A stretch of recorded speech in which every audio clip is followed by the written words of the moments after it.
Welcome to the live stream today. And I see Lily's comment. Is that the diocese that Loretto Carmel is in? Yes, it is. We are talking about the Diocese of Altoona-Johnstown. Um, and this is a story that was featured on Canon 212 yesterday. Bishop Mark Bartchak of the Diocese of Altoona-Johnstown in Pennsylvania. He has restricted the Latin Mass and Latin Mass practices. And the Altoona Mirror, which is the city's top newspaper where the cathedral is located for that diocese, they ran a story just yesterday that was featured on Canon 212, and it talked about Laity fighting back against this bishop who hates the Latin Mass. And so Bishop Bartchak did shut down one of the weekly Latin Masses on a Saturday morning. This information was from Victor, and I talked about his story a few weeks ago. It was featured in 1 Peter 5, where he wrote an article, and you can follow the link to my video of that story in the description. But this specific story in the Altoona Mirror talks about how some lay people are inviting a representative of the SSPX into the diocese to meet. Now, I don't know if there's going to be anything that comes from it, but this is a story of lay people taking a stand against a bishop who is hostile towards the Latin Mass and who has restricted the practice of the Catholic faith. Now, the article says that the outcry over the loss of the Latin services comes after Bishop Bartchak limited old rite masses to Sundays and instructed clergy to administer sacraments, including baptisms and funerals, in English. So this is exclusively in the new rite. The new sacraments can only be given in the new rite, particularly baptisms, but people are also talking about weddings and funerals. So if you want to get married in the old rite, you're going to have to drive right down the road, and one of the surrounding bishops will allow it. That's what's ridiculous about this, is you can cross the border into a different diocese, and the first church there, when you cross the border, you can have an old rite wedding, or an old rite baptism, or an old rite funeral, but you can't have it in the specific diocese. That really puts to question the idea of unity, how these bishops, all these corrupt bishops always talk about unity. And well, this is really a lack of unity and accompaniment. How do bishops accompany people who like the Latin Mass or want the old rite sacraments? How is this bishop accompanying people who want a baptism in the old rite with 3 exorcisms? Does the Novus Ordo baptism have 3 exorcisms? And also, a question that I have, I don't know if this is true, but does one of do the exorcisms take away the family history of Freemasonry, because that's a curse on your family, and if you have that history, you need to have that removed, but does the baptism take that away?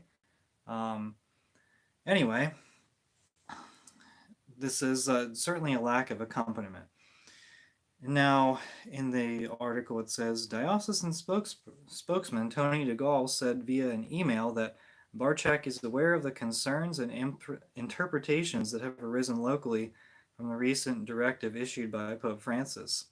The bishop is in contact with the Congregation for Divine Worship in Rome for continuing guidance. Yeah, if he's getting his guidance from Rome, I could see how that would be the case. But also, Bishop Bartchak, and I've mentioned this a few times before, he is a Biden bishop.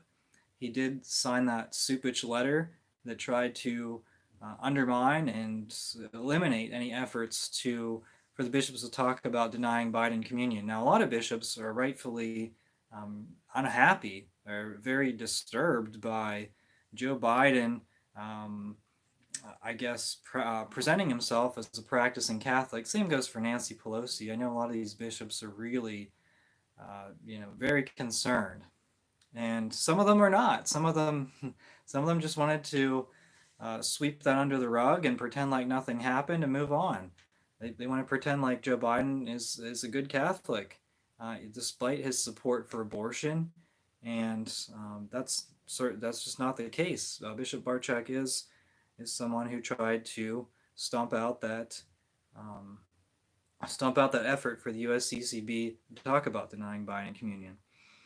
So, in the article, it says Tony DeGaulle, director of communications, said that the bishop has an ongoing dialogue with his priests and is not precluding the celebration of the traditional Latin Mass in the diocese. He's committed to following the directives of Pope Francis while also caring for the spiritual well being of souls in the diocese. Obviously, he's only caring for the spiritual well being of certain souls, not all of them, because concerned about if he was concerned about all souls, then he wouldn't have eliminated the Latin masses. In fact, it doesn't affect him at all. It doesn't affect any of these bishops at all. The Latin Mass, unless there is a spiritual element to the Latin Masses and the bishops are demonic, then it would affect them. But if it, but how does the Latin Mass impact a bishop who doesn't say the Latin Mass? The short answer is it doesn't, and it probably brings him in more money, because you know what? More people are attending these Latin Masses, and less people are attending the Novus Ordos, and that's definitely a trend.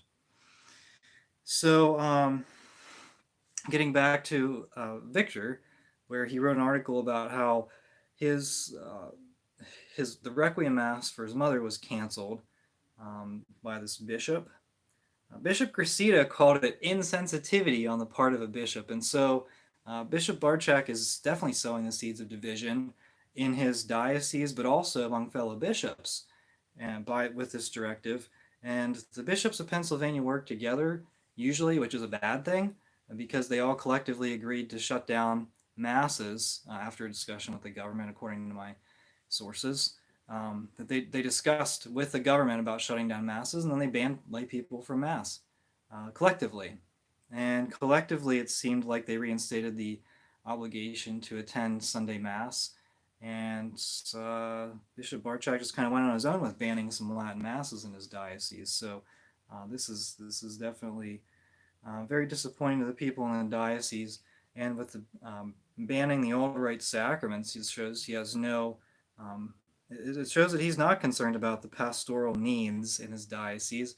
It shows that he does not care about the spiritual well-being of souls, and quite frankly, it's divisive.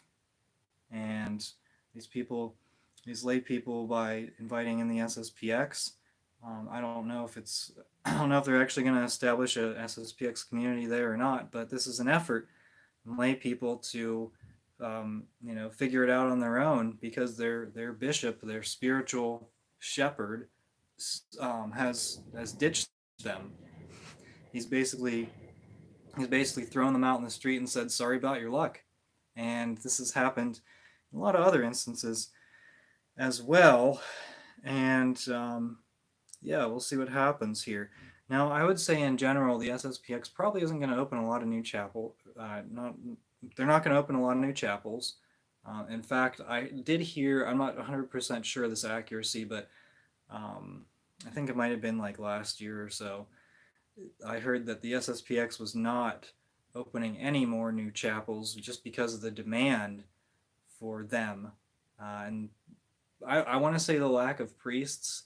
They don't lack priests, but they lack availability of the priests. I'll put it that way, because if I call up the SSPX and I say I want to open a new chapel in my hometown, how many people are going to be interested in that?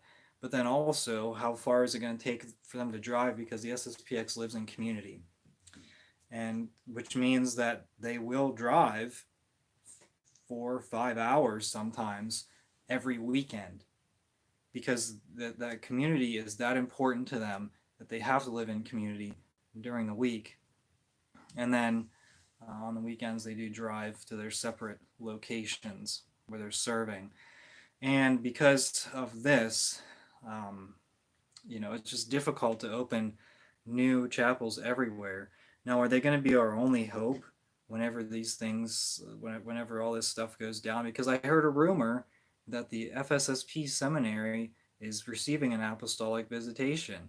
Now, I don't know if that's true. I don't want to say I don't know if it's true. I haven't received a second source on that. I don't have a second source to back that up. So take that as you will. But if no new seminarians are allowed in the Institute or the FSSP, what's going to be our options? It's going to be either Eastern Rite or the SSPX. I mean, priests can say underground masses. Will they? How many? How many will say the underground masses? Because are they going to be afraid of being reported and shut down? That's certainly a possibility. Well, certainly a possibility of them being shut down, certainly a possibility of them being afraid, but what about those two together? Do they care? And I think for some of them, probably not, because um, they can say their own mass, their own private masses by themselves in Latin. And I think Bishop Zubik of Pittsburgh banned that, which I think is not legal, even under canon law. I don't know. I can't tell you for sure. But yeah, I mean, saying their private masses in Latin, like, are you gonna have a? If you're saying like, so I'm in my room, and if say a priest is just saying mass in his room, is someone gonna spy on him and report him to the bishop that he's saying a private mass in Latin to himself? I don't think so. I mean, I sure hope not. And if that's the case, then that bishop most certainly needs to resign. But if you're not going to put your pastoral needs of the diocese and your lay people, if you're not going to put those on a as one of your priorities, then you should certainly resign as a bishop. And in this case, Bishop Bartchak is horribly mistaken and horribly, uh, what would I say, incorrect in his in his restricting the Latin Mass and the Old Rite sacraments. Now, I guess if you look at it from another perspective, he could see him and Pope Francis could see the Old Rite as a different rite, which I do see the Latin, the Old Rite as different from the Novus Ordo Rite, and so I can see that perspective. But then, if that's the case, then you should shut down all Latin masses and invite the SSPX into your diocese, because that's so. If you look at it from that perspective, what is the old rite versus the new rite? And really, there's only three traditions. Well, four if you count Williamson, traditional bishops. And so, if Pope Francis is truly correct in his interpretation of the old rite is a different rite, so the Latin Mass versus Novus Ordo, the Latin Mass is a different rite from the Novus Ordo, which actually I agree with, then Pope Francis should be consecrating a bunch of bishops to assist with the pastoral need that we have for the Latin Mass. I don't see that happening, and yeah, so this is quite frankly, one step. And here's the thing: it doesn't hurt to call the SSPX. It really doesn't. What are they gonna say? They're just not gonna answer your call? Okay. And it doesn't hurt to dialogue with these traditionalist priests or any like FSSP Institute of Christ the King. It doesn't hurt to reach out to them and just have a conversation. They're probably really busy. They're probably kind of game planning on what they're going to do whenever they're shut down. I think that's more of a when than an if. Now, I don't know that every single FSSP parish is going to be shut down, but the indication has been that the FSSP will not be allowed to ordain any priests, and they will not be allowed to accept new seminarians. Same goes for the Institute. That's been the indication, the rumors. So I don't know. Is that going to actually happen? And I've been hesitant to report any kind of rumors, but it seems to be the case. There were rumors swirling for months about this crackdown on the Latin Mass, and here we are, and it actually happened. And I was saying, oh no, don't be a doom trad, don't be a chicken little trad. And guess what? Turns out those people were right. Now, for me, I don't make a lot of predictions, but I'm taking these pretty seriously because look at what happened. And now people are asking for clarifications. Do you really want a clarification? Because you're going to get what you ask for. And I think it's not going to be good. It's going to actually be worse for us. I don't know. I don't know the situation there. If you have any comments, let me know. I'm looking at the live chat right now. Thanks, Andrew. There seems to be a lot of movement on behalf of the laity and apostolates to locate wherever possible traditional Latin masses so those deciding can get there. Um, thanks for your assistance. I don't know if you're thanking me or not. I'm not really doing a whole lot. There is, and I do want to make a mention here of the SSPX website. It's really not helpful, and a lot of times, not a lot of times, but I found that it's not necessarily accurate. So hopefully the SSPX takes things more seriously and updates their website because I mean, unless they have like emails or phone numbers that we can call, like you have to email or call in advance. Don't take their website don't take their website as 100% because these things are changing like crazy. You think diocesan priests will band together? No, I don't. I'm not. I'm not negative.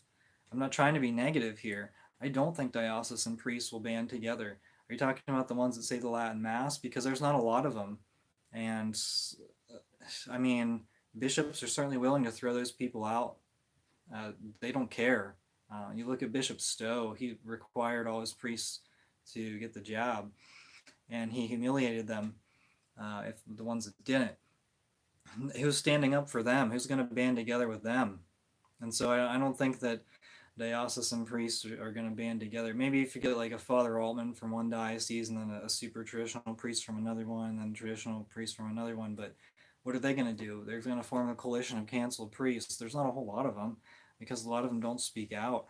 And I don't think they have a lot of support right now. Only good bishops like Strickland and a few others really support their priests. And even then, what are they going to do? Um, what's Strickland going to do? Now, in Strickland's diocese, if you say the Latin Mass, then you don't have to be worried. Same with Coeur de Leon and a few of these other bishops. But you're looking at like jab mandates. You're looking at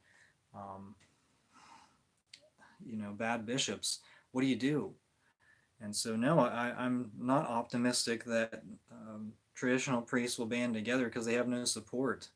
And quite frankly, if it's diocesan priests, they're getting a salary from the diocese. That's their only income. And so if they quit, or if they go against the bishop and they're laicized, or not excommunicated, but if they're suspended, they could possibly have their salary reduced significantly. I think that they are terrified to learn Latin. Well, that's one thing, but also takes a lot of effort to learn the Latin Mass, and so my Latin is actually pretty bad. Even though I've been going to the Latin Mass for a few years, it takes a long time. It takes a lot of effort, and that is a good point. I don't know that they're terrified. I just don't think they want to spend the time doing that. But I also think um, right now it's this like I don't know that learning the Latin Mass was ever encouraged unless you had a bishop like Archbishop Sample. He said he encouraged the seminarians to learn the Latin Mass. How many priests or how many bishops are like that? Maybe Paprocki. Um, I don't know about Bishop Connolly in Lincoln, Nebraska, but it certainly seems like he's very friendly towards tradition. So you don't have a lot of bishops encouraging that. Um, and then yeah, the priests that say the Latin Mass, they're the ones that have the opportunity to learn it. What about priests like Father Richard Heilman? He went out of his way to learn it.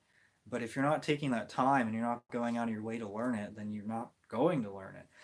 Um, in the case of Father Richard Heilman, he probably has some support. Now, a lot of these priests, I mean, there's priests covering like 3, 4 parishes, and are they going to, as a priest, do you want to be involved with the activities of your parish? Probably. If you're a good priest, you want to see what's going on and provide your insight that you should have gained through the seminary. I don't know if they really do or not, but um, they should want to be involved with the activities that are going on in their parish. And if they are, they really don't have a lot of time to learn Latin. And so I can understand that aspect of it.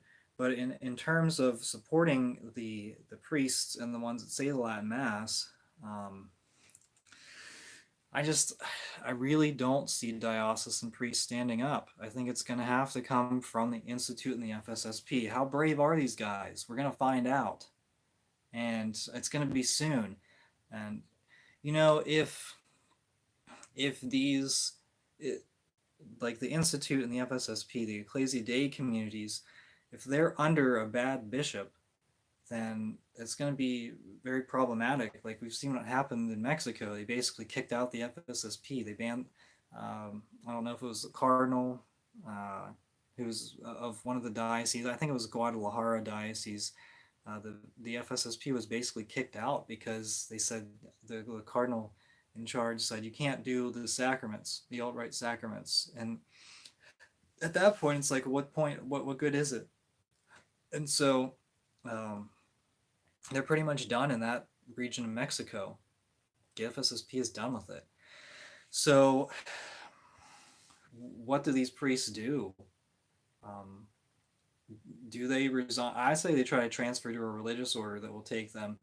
I don't know if the FSSP or the Institute would take them, but especially with their training in seminary, or the SSPX, would they take a diocesan priest? I think they have to go through seminary. And you know what? If you're a diocesan priest and it's between, um, your bishop forcing you to say a Pachamama Mass, or you transferring and saying a Latin Mass that you really want to say, I think it's worth the jump. It's worth spending, it's worth going through seminary all over again, because then you're going to be trained properly. And a lot of people don't want to do that. I know it's hard. I went to college myself. What was it? 5 years, about 5 years after I graduated, the first time I went back and picked up some more credits. And it was definitely a difficult situation for me. I had a lot of trouble at first adjusting to, like, so when I graduated from college the first time, like I graduated, and then when I went back, it was a lot more online based stuff, like online homework and different things like that. And so I really struggled at first to kind of get up to speed on how to do all these processes. And I would imagine um, that could be one aspect that the priest would have to face. But I think even more importantly, they have to kind of redirect their theology, because if you're going to a Novus Ordo seminary, how many of them teach like the theology of von Balthasar? I mean, is there reasonable hope that they're trained appropriately in the seminaries? Is there reasonable hope that they're learning non-heretical theology? Um, if you're learning von Balthasar, what about church history? How many church history classes teach that church history began in 1962? I think a lot of them do, especially the ones that aren't traditional, the ones that don't teach the traditional Catholic faith. How many Catholic colleges teach the comprehensive church history, not just church history beginning in 1972, 62, sorry, 1962? Does anyone have any more thoughts on this? Because I don't know. I really don't have a good solution. I mean, you can go Eastern Rite. That's kind of like leaving, but we are in a situation of, I don't want to call it a crisis situation, but I do want to say that we're sort of at a state of emergency in our church. Everything is very confusing, and you really have to discern what is best for you, what is the best option. And so going Byzantine, is that a good idea? Maybe. But is going SSPX a good idea? Maybe. I don't know. Me personally, I like the Divine Liturgy, Byzantine Divine Liturgy, and the Latin Mass. And so I go to both sometimes. And that's great. If you can do that, if you have the opportunity to do that, do that. A lot of people don't, and a lot of people don't have very many options. And so is the Novus Ordo your only option? I'm sorry if it is. And right now, like just a few months ago, I was talking about, promoting the Latin Mass, starting up a local Latin Mass, and you can do it. And a lot of people were doing that and getting Latin Masses. But after that, after the Pope Francis' crackdown on the Latin Mass, there's I don't know what to say. I don't know how people can get a reverent Mass if you don't have one. I think that's going to be very difficult. And for a lot of people, they did have the opportunity to drive to Latin Mass. Maybe you'd have to, spend a little bit of time in the car. which could be a problem if you have a family. That might be a big problem. Some people, you have a local Latin mass, and that's fine. The time may be a little inconvenient, but for me, I go to these masses with inconvenient times all the time, and I've just become accustomed to it, and that's what Sunday is for mass, and it's a change in your perspective. Um, so I go to both. TLM only offered once on Sunday around here. Okay. Any chance of more unicorn masses being set up? Well, I mean, Unicorn Novus Ordos, I'm assuming, where they have Ad Orientem Novus Ordo. Um, I don't know. I would say maybe, especially for a priest who's been shut down from saying the Latin Mass, a diocesan. But I don't know. That's going to be tough too, because how many choirs, Novus Ordo choirs, want to sing Latin chant? How many of them think that that's what Vatican II said?